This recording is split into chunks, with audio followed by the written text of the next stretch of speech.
सुमरी सुमरी नरी उठ रही माला, सुमरी सुमरी नरी उठ रही माला। आज मेरे प्रभु ने कलयुग के दुर्गुणों के बारे में बताया है। राजा परीक्षित से कहने लगे आज सुखदेव जी महाराज कि हे परीक्षित, आज सप्तम दिवस है और अब ध्यान पूर्वक कथा सुनो, क्योंकि आज तक्षक आने वाला है।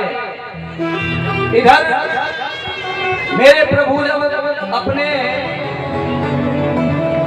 बालकों को समझाते हैं कि बेटा साधु संतों की सेवा करो, विप्र ब्राह्मणों की सेवा करो, गाय माता की सेवा करो, तो बालक विचार करने लगे हमारे बाबा कहते हैं संतों की सेवा करो, संतों की सेवा करो। आज देखते हैं संतों की परीक्षा लेते हैं। जो शंभु जो सांब था आज उसको सुंदर वस्त्र पहनाए, सुंदर साड़ी पहनाई, सुंदर उसका श्रृंगार किया और संतों के पास जा रहे हैं। उसके पेट से एक पत्थर बांध दिया। सखाओं को लेके आज साधु संतों की परीक्षा लेने के लिए जा रहे हैं और जाके कहने लगे कि हे ऋषियों, ये नई नवेली दुल्हन है, ये नई नवेली दुल्हन है, कृपया करके ये बताओ कि आगे गर्भ से लड़की होगी या लड़का हुए हो।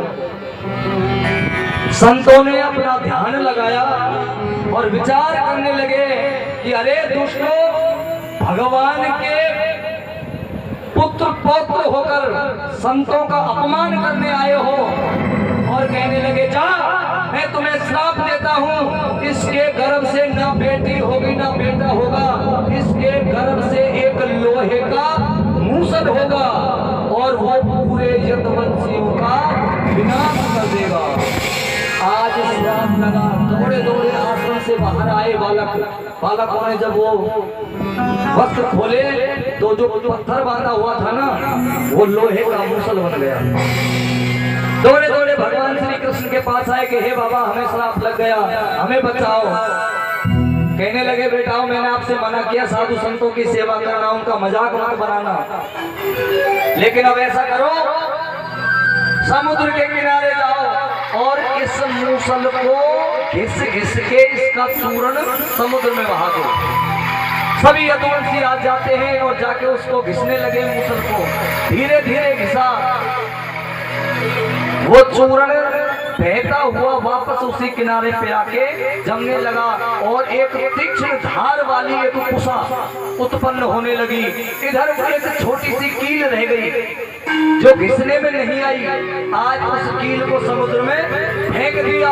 जैसे ही समुद्र में फेंका तो उसे एक मछली ने निगल लिया। मछली को मछुआरे ने पकड़ा, जब दो भाग किए तो वो कील उसमें प्राप्त होती है। देखा तो बड़ी नुकीली कील है, इसको तो मैं अपने बाण पे लगा लेता हूँ।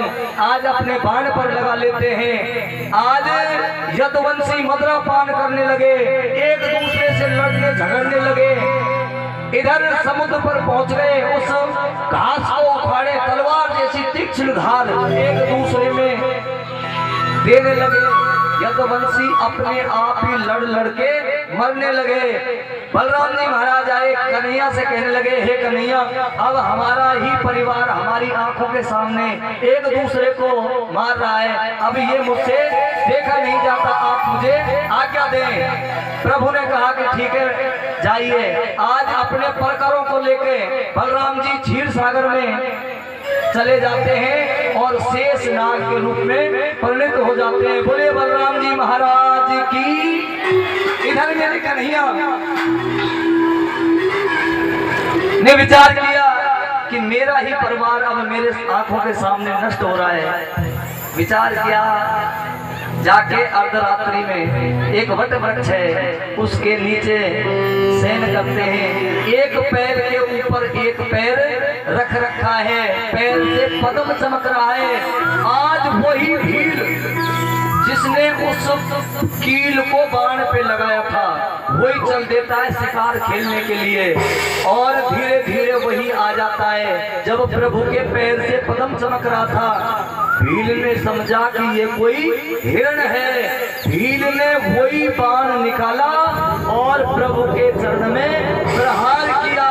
जैसे ही प्रभु के चरण में प्रहार किया तो आज वो भील दौड़ा दौड़ा आया, देखा कि मातो प्रभु के चरण में प्रहार हो गया। आज हाथ जोड़कर कहने लगा, हे प्रभु मुझे क्षमा कीजिए, मैंने तो अनजाने में ये बाण चलाया है। प्रभु कहने लगे, नहीं, कहते हैं वो परम प्रधान विश्व करना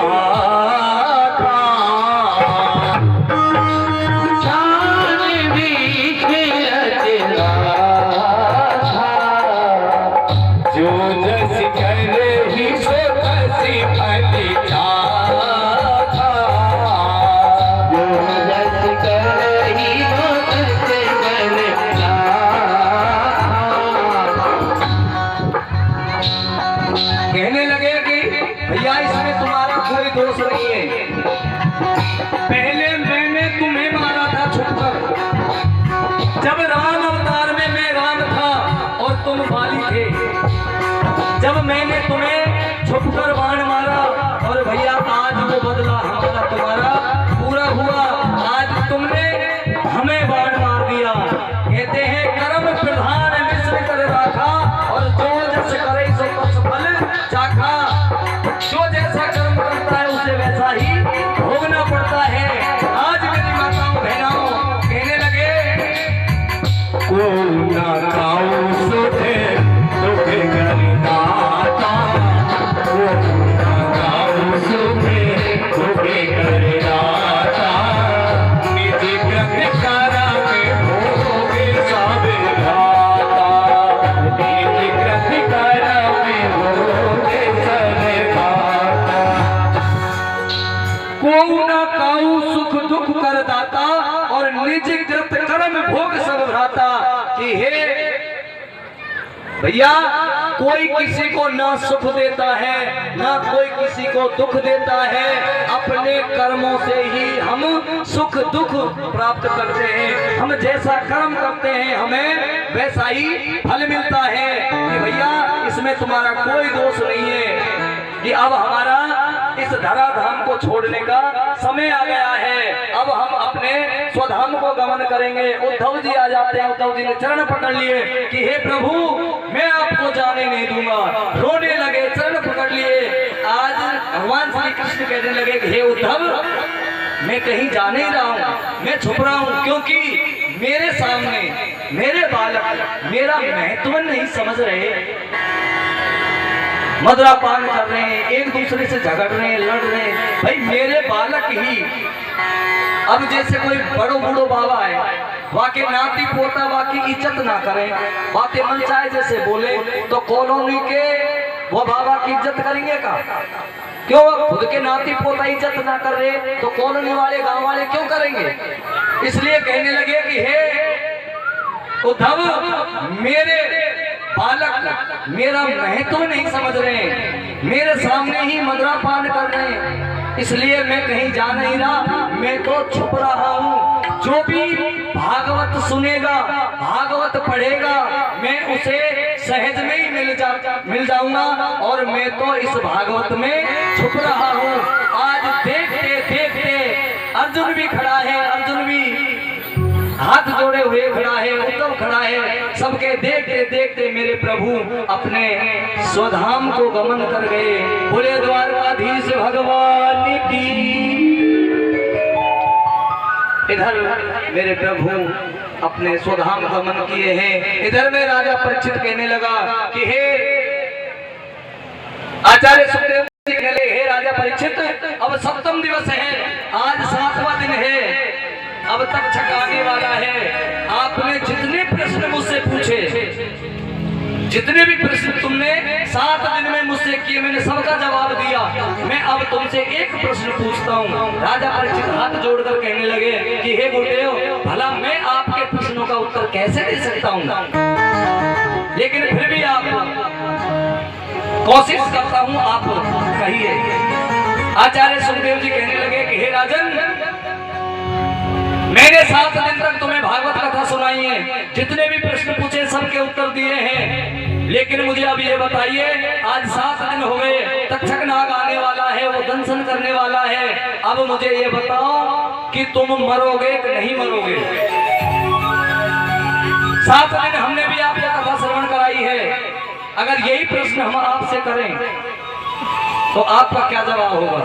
अगर हम आपसे पूछें भैया तुमने 7 दिन कथा सुनी है, तुम मरोगे कि नहीं मरोगे? ऊपर हाथ करके बताओ कौन कौन मरेंगे।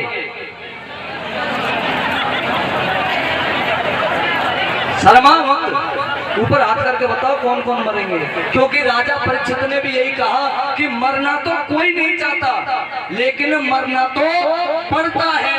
मरना कोई नहीं चाहता, मरना तो पड़ता है। तो बताओ कौन कौन मरेंगे, ऊपर हाथ करके बताओ। सब मरेंगे।